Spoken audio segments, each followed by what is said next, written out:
अस्सलाम वालेकुम नाज़रीन, प्रोग्राम न्यूज़ व्यूज़ में आपको खुशामदीद कहूँगी। मैं हूँ आपकी मेज़बान पलवश शाह महमूद। पाकिस्तान तहरीक इंसाफ इस वक्त मुसलसल मुज़ाहमती बयानिए के साथ आगे बढ़ रही है और इमरान खान की रिहाई को लेकर तहरीक इंसाफ ने तमाम तर जो हदूद हैं उनको पार कर लिए हैं। वाशिंगटन डीसी पे फील्ड मार्शल की अमरीका आमद के मौके पर भी शहबाज गिल की जानिब से एहतजाजी मुजाहरा किया गया और पेशावर में भी वज़ीर आला खैबर पख्तूनख्वा अली अमीन गंडापुर की जानिब से जलसे का एहतमाम किया गया है, जिसमें 22 जून को बाकायदा तौर पर एहतजाज की कॉल भी दी जाएगी।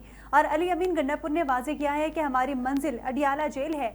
इससे कबल मीडिया से गुफ्तगू में अली अमीन गंडापुर ये कह चुके हैं कि वो इस बार असलहा लेकर आएंगे और एक गोली के बदले 2 गोलियां चलाएंगे।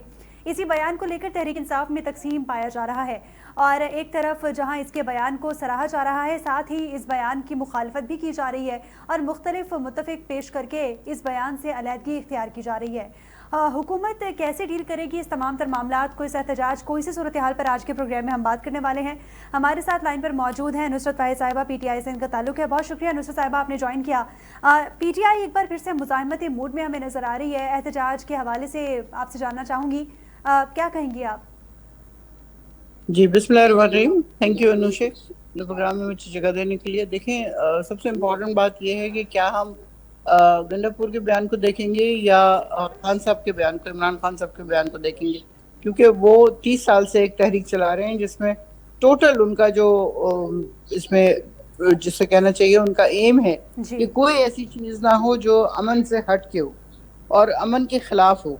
और उन्होंने हमेशा इस बात की जिस कहना चाहिए हम सबको ताकीद की है कि जो कुछ भी करना है वो आप अपने मुतालबात रखें, सामने बात करें, उसमें तकरीबकारी नहीं होनी चाहिए, उसमें कोई गलत नहीं होना चाहिए, उसमें कोई इस तरह की चीज़ नहीं होनी चाहिए। इसीलिए 26 नवंबर को जब हम लोगों के ऊपर फायरिंग हुई और हमारे बच्चे शहीद हुए उसमें, तो ये इतना हैरान कुन चीज़ थी कि किसी को यकीन ही नहीं आ रहा था। हालांकि वो गोलियां खा रहे थे, उसके बावजूद वो सोच रहे थे कि ये रबर बुलेट्स हैं, ये वो नहीं है, गोलियां असली गोलियां नहीं है। लेकिन जब देखा अपने साथ के ही लड़कों को गिरते हुए और मरते हुए और वो जो पैनिक शुरू हुआ, तो उस पे अगले दिन बहुत लोग हंसी छटा कर रहे थे कि देखा भागे, डर के भाग गए, डर के ये।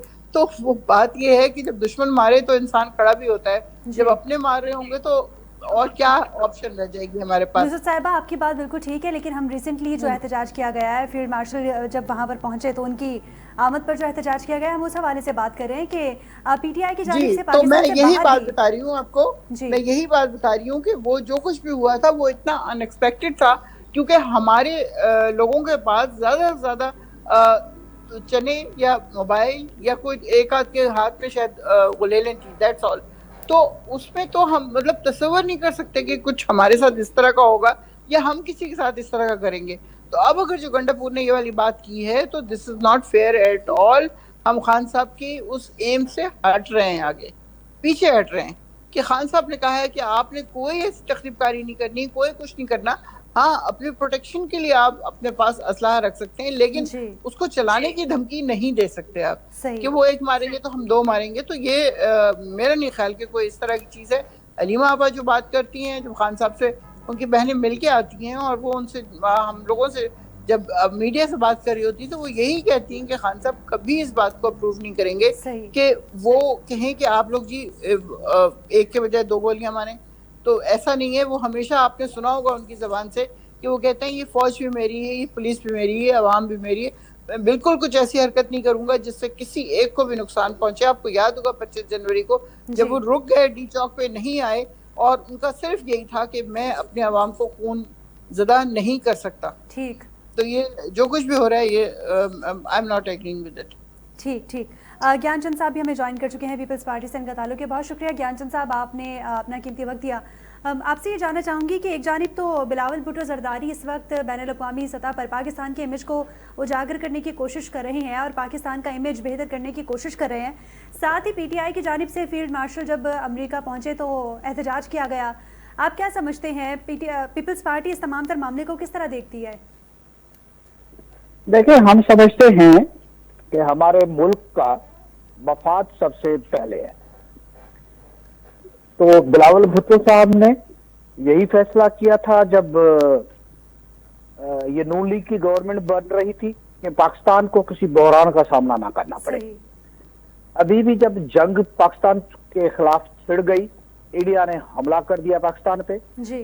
तो उससे ज्यादा कुव्वत के साथ बिलावल भुट्टो साहब ने समझा, और जो उन्होंने जिस किस्म के बयानिया रखा है वो पूरी दुनिया जानती है।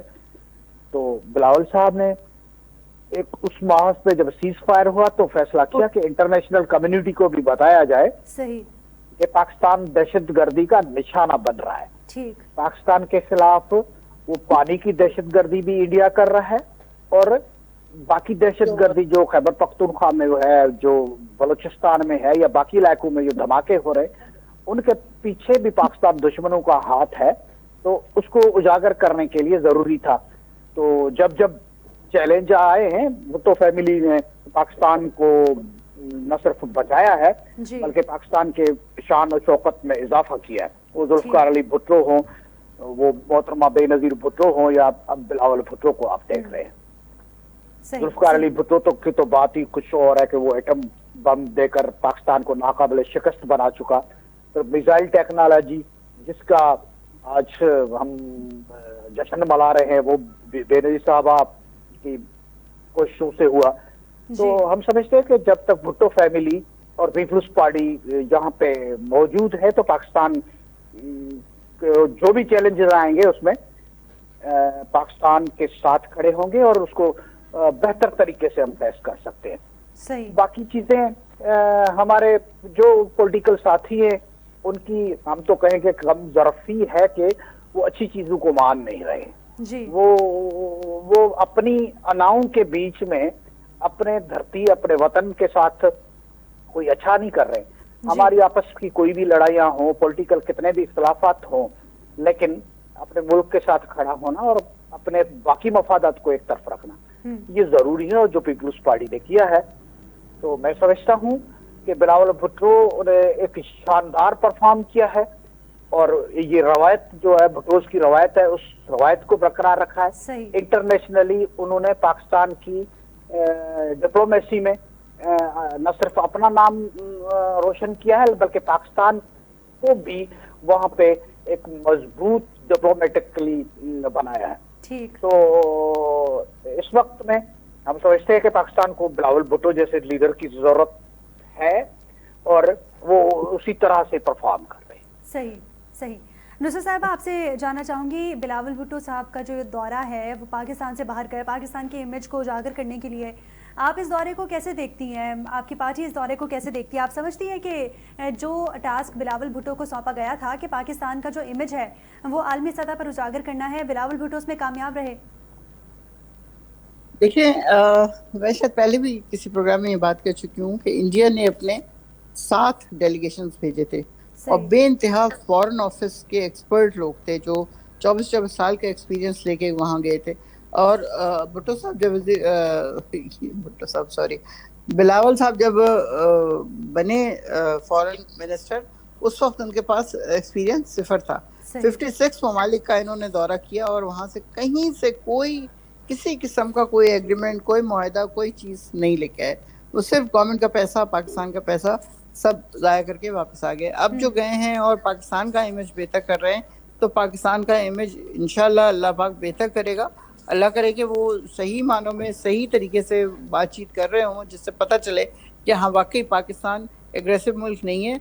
लेकिन अगर पाकिस्तान के ऊपर खुदा न खास्ता कोई इस तरह की आफत आती है, तो पाकिस्तान की ना सिर्फ ये कि एयरफोर्स बल्कि आर्मी और नेवी सभी बिल्कुल अपने उस पर खड़े हैं और उसी लम्हे जवाब देंगे। पहले भी सबको पता है कि इंडिया ने जिस तरह हमारे ऊपर हमला किया था और उनको कैसे उनके जहाज गिरा के और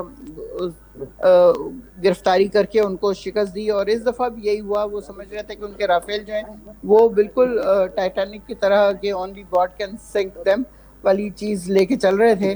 तो लेकिन देखा कि कैसे उनके 5 जहाज जो हैं वो कैसे गिरे और क्या क्या कुछ हुआ। तो ये मतलब इसके लिए अगर वो सही मानों में उनको बता सकते हैं कि वाकई पाकिस्तान ने कभी खुद से हमला करने की कोशिश नहीं की, लेकिन अगर उसके ऊपर कोई किया जाएगा तो वो उसका प्रॉम्प्ट जवाब मिलेगा उनको। जी ठीक। नुसरत साहिबा, आपसे ये भी जानना चाहूँगी कि ये एहतजाज का फ़ैसला किसका था, क्योंकि बैरिस्टर गौहर की जानिब से ये कहा गया है कि एहतजाज का फ़ैसला पार्टी का नहीं था, और साथ ही शहबाज गिल की क़यादत में जो एहतजाज हुआ वो ये कह रहे हैं कि अगर पार्टी का फ़ैसला नहीं था तो हमें शोकॉज़ इशू जारी कर दें। तो आप क्या समझती हैं, पार्टी का फ़ैसला था या नहीं था? और ये रविश कि PTI का एक जो रहनुमा है वो कोई और स्टेटमेंट देता है, दूसरा कोई और स्टेटमेंट देता है, ये काफ़ी टाइम से चलती आ रही है। ये तो आप देख लें, जो पाकिस्तान के अंदर बैठे हैं वो क्या हैं, और जो पाकिस्तान के बाहर बैठे हैं वो कौन है। वो मुकाबला कर रहे हैं एक्चुअली, क्योंकि पाकिस्तान के अंदर तो आप इस तरह की बात नहीं कर सकते। वो तो अगले दिन ही आपको पकड़ के ले जाएंगे और इतना मारेंगे कि 14 तबक रोशन हो जाएंगे आपके। तो इसलिए वो यही कह के अपनी जान छुड़ा लेते हैं कि जी हमारा कोई ताल्लुक नहीं है, हमें नहीं पता, हम नहीं जानते, हमने कोई इनिशिएटिव नहीं दिया। लेकिन डेफिनेटली शहबाज गिल वो हैं जिन्होंने ना सिर्फ ये कि वो यहाँ पे खान साहब के चीफ ऑफ स्टाफ भी थे, बल्कि उसके बाद उन्होंने बेइंतहा तशद्दुद और बुरे हालात देखे और बहुत ही टॉर्चर बर्दाश्त किया। और उसके बाद जब वो बाहर चले गए तो उसके बाद फिर खान साहब ने उनको कहा कि आप वापस मत आएँ और वहाँ पे अपने वीलॉग शुरू करें, जिससे उनकी पॉपुलैरिटी में बेइंतहा इजाफा हुआ, क्योंकि वो सच्ची बात करते हैं। बाकी लोग शायद फिर भी थोड़ा बहुत उसको शुगर कोटेड कर देते हैं, लेकिन वो बिल्कुल ऐसी कोई चीज़ नहीं है। उन्होंने, आप देखें उस जगह पे जहाँ पे एहतजाज हुआ, आज ही मैंने उसकी क्लिप्स देखे, तो लोग कम से कम 4000 या 5000 के करीब लोग जमा हुए हैं। कि कोई भी जो पाकिस्तानी है ना, वो अपने मुल्क के साथ नाइंसाफी बर्दाश्त नहीं कर सकता। आप देख लें, अभी तक PTI के पता नहीं कितने 10,000 से ज्यादा लोग अभी तक कैद हैं। तो ये क्यों हो रहा है? जब आप फील्ड मार्शल भी बन गए, आपके पास सारी अथॉरिटी भी आ गई, तो आप तो फौरन सबको निकालें, बाहर करें, उनसे कह जाओ घर में जाके बैठो आराम से।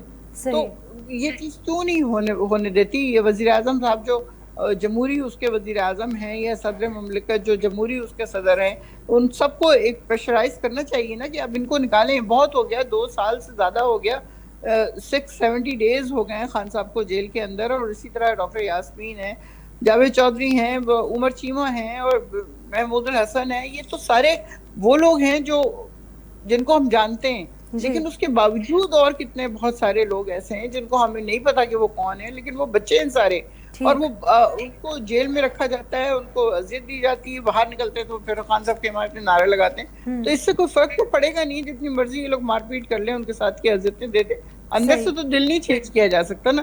तो ये अब जो भी मुआहदे या जो भी मुआहदे करीम मुजाहरे जो हुए हैं, वो एक्चुअली वो उनको सिर्फ यही बताना चाहते हैं कि आप लोग बस कर दें, अब इसको आज़ाद करें लोगों को, उनको घरों में जाने दें। अपने जिस उम्र के लोग हैं उनको अपने बिस्तरों में AC में बैठना चाहिए जाके, बनिस्बत इसके कि वो पंखा भी उनका बंद कर दिया जाता है। इतनी गर्मी में 45 टेम्परेचर, इस्लामाबाद, लाहौर, वहाँ तो पता भी नहीं हिलता। हम तो कराची में रहते हैं जहाँ शाम को मौसम बहुत अच्छा हो जाता है, लेकिन बहुत जुल्म है, बहुत जुल्म है।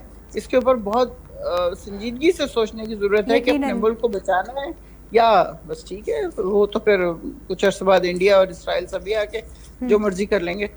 क्योंकि आपको पता है इस दफा एटॉमिक एनर्जी का जो बजट है वो 0 है।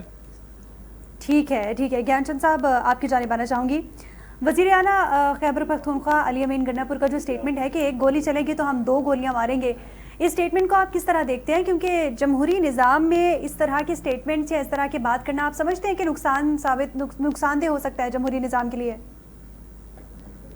देखिए, हम तो अफसोस ही कर सकते हैं इनके रवैयों पे। सही, अगर ये डेमोक्रेटिक रवैया रखते तो ना ये आप खुद नुकसान में होते, ना हमारे मुल्क को किसी बहरान में डालते। ठीक, हमारी इकोनॉमी भी हम मिलजुल कर आगे चलाते तो अच्छी चल रही होती। मैडम कह रही थी कि बिलावल ने इतने दौरे किए, खर्चा हुआ, रिजल्ट कोई नहीं निकली। हम ग्रे लिस्ट से, बिलावल साहब जब फॉरेन मिनिस्टर थे तो ग्रे लिस्ट से निकले करके गए थे भाई। हाँ, बिलावल साहब। और अभी जो हमारी इकोनॉमी भी सुधर रही है, जो आगे जा रहे हैं, वो बावजूद इसके के PTI वाले बड़े कोशिशें कर रहे हैं कि पाकिस्तान किस तरह से डिस्टेबलाइज हो, इकोनॉमिकली बैंकरप्ट हो। लेकिन इन्होंने खतूत लिखे, IMF को खतूत लिखे, हर जगह पे इन्होंने रुकावटें डाली। लेकिन ये पीपल्स पार्टी, नून लीग और बाकी इत्तेहादियों की हिकमत अमली थी, कमिटमेंट थी कि हम पाकिस्तान को ऐसे गिरने नहीं देंगे, और वो गिरने नहीं दिया, बल्कि पाकिस्तान अब सही ट्रैक पे आ गया और आगे बढ़ रहा है। तो इनको वो अच्छा नहीं लग रहा है। हम तो कहते हैं ना, भुट्टो को किसी ने नहीं माना, लेकिन उन्होंने काम कुछ ऐसे किए कि आज पाकिस्तान के साथ भुट्टो का नाम लग चुका है। भुट्टो के बगैर पाकिस्तान की हिस्ट्री जो है वो कंप्लीट नहीं है, बेनजीर के बगैर हिस्ट्री कंप्लीट नहीं है। तो पीपल्स पार्टी समझती है कि आप वो काम करो जो तारीख याद रखे। इस तरह से दंगे फसाद तापसदी ये इससे याद नहीं रखा जाएगा। हम मानते हैं इमरान खान ने अगर लीड किया और एक क्रिकेट में पाकिस्तान को चैंपियन बनाया तो आज इमरान खान का उस वजह से नाम है। सही। लेकिन पॉलिटिक्स में वो फेल हो गए। इनको मानना चाहिए कि पॉलिटिक्स में वो कुछ ना कर सके। जो भी इनको अरसा मिला उसमें सिर्फ और सिर्फ इमरान खान ने अपनी अना रखी। डेमोक्रेटिकली जो इदारे थे उनको नुकसान पहुंचाया, कॉन्स्टिट्यूशन को नुकसान पहुंचाया, जुडिशरी में लॉबिंग की, आर्मी में लॉबिंग की, और वो अभी नजर आ रही है। आर्मी में जिन्होंने कोई बगावत करने की कोशिश की वो आज कोर्ट मार्शल को फेस कर रहे हैं। जुडिशरी में जो इनके चहीदे थे उनको जब कॉन्स्टिट्यूशनल कोर्ट्स अलग बन गई तो उनकी वो रिट ना रही जी। जो अपने फैसले इनके हक में दे सके। तो हमारा तो पुराना एजेंडा था ना, जब चार्टर ऑफ डेमोक्रेसी में भी ये लिखा हुआ था कि एक कॉन्स्टिट्यूशनल कोर्ट होगी। ये पीपल्स पार्टी के मंशूर का हिस्सा है कि कॉन्स्टिट्यूशनल कोर्ट बनेगी। लेकिन जब कंसेंसस पैदा नहीं हो रहा था तो हमने एक बेंच पे इत्तेफाक किया। तो हम समझते हैं कि अगर आप अच्छे काम करते जाओ, मुल्क के मफाद में काम करते जाओ जी, अपनी अनाओं को, अपनी दिमाग को खुला रखो, अपने अनाओं को पीछे रखो, तो आप अपना नाम भी कमा सकते हैं, मुल्क के लिए भी कुछ कर सकते हैं, जो हम लोग कर रहे हैं। इनको भी हमारा मशवरा यही है कि डेमोक्रेट लोग बनो, टेबल पे बैठो, बाकी पार्टी से बात करो, लोगों से बात करो। ये नहीं है कि आप कहो कि भाई इमरान खान को सब कुछ दे दो और बाकी मुल्क जिधर जाए हमारा कोई वास्ता नहीं है। इन लोगों ने तो कहा था कि मोदी जीत कर आएगा, पाकिस्तान का फायदा होगा और कश्मीर अपना स्टेटस को देगा। अभी भी जंग से पहले इनका क्या बयानिया था और जंग के बाद भी अब क्या बयानिया। इस वक्त में जब ईरान में जंग छिड़ी हुई है, इंडिया के बॉर्डर हमारे लिए गर्म है, हमारे वहां दहशतगर्दी है, तो इस खित्ते के क्या हालात है कि हम इंटरनली कोई तजाद अफोर्ड नहीं कर सकते। लेकिन क्या करें, अफोर्ड ही कर सकते हैं कि हमारे ये साथी जो है डेमोक्रेटिकली डील नहीं कर रहे हैं, मुल्क के मफाद में बैठकर यक आवाज नहीं हो रहे। वो एस्टेब्लिशमेंट से एक पेज पे जाने के लिए तैयार है, लेकिन अवाम के साथ, मुल्क के साथ एक पेज पे आने के लिए तैयार नहीं है। इसलिए अफसोस ही किया जा सकता है ना। हालात को समझ दे, ये इन चैलेंजिंग पोजीशंस में कोई सब्र का मुजाहरा करे, कोई समझदारी का मुजाहरा करे। बिल्कुल ठीक कह रहे हैं आप। पार्टी की लीडरशिप से लेकर कारकुन जो हैं वो इस वक्त समझते हैं कि पाकिस्तान भी फ्रंट लाइन पे है। ईरान जल रहा है, ईरान हमारे बॉर्डर के साथ है जी। तो हमें अपनी खैर मनानी चाहिए। किसी भी टाइम पे ये जंग जो है ना, जिस तरह से छेड़ी गई है, तो किसी भी टाइम पे किसी को भी जला सकती है। इसलिए अभी बड़ी समझदारी से, बड़ी सब्र से इंटरनली भी हमें इताअत का मुजाहरा करना है, एक्सटर्नली भी दुनिया को दिखाना है कि पाकिस्तानी कौम एक है। जहाँ पे ये जरा ठीक, बिल्कुल ठीक कह रहे हैं आप। हमें यकजहती का मुजाहरा करना चाहिए। नुसरत साहिबा, आपकी जानिब आना चाहूँगी। पीपल्स पार्टी का ये मानना है कि बिलावल भुट्टो जब वज़ीर ख़ारजा थे तो उसी वक्त पाकिस्तान ग्रे लिस्ट से निकला और बिलावल भुट्टो ने पाकिस्तान का मौक़िफ़ बहुत अच्छे तरीके से अब रिसेंटली भी उजागर किया आलमी सतह पर। क्या कहेंगे इस हवाले से? और ये बात तो सच है, ये फैक्ट है कि जब बिलावल भुट्टो वज़ीर ख़ारजा थे उन्हीं दिनों की बात है कि पाकिस्तान ग्रे लिस्ट से निकला। और उसके लिए एफर्ट किसने की थी? इनके तो आते साथ ही वो हो गया था ना। उसकी एफर्ट किसने की थी? सारी एफर्ट की खान साहब ने और उनके जो साथी थे उन लोगों ने। दिन रात उस पर काम किया गया और उसके बाद जाहिर है टॉपल डाउन हो गई गवर्नमेंट। जब नई गवर्नमेंट आई तो वो ग्रेड से निकल चुका था।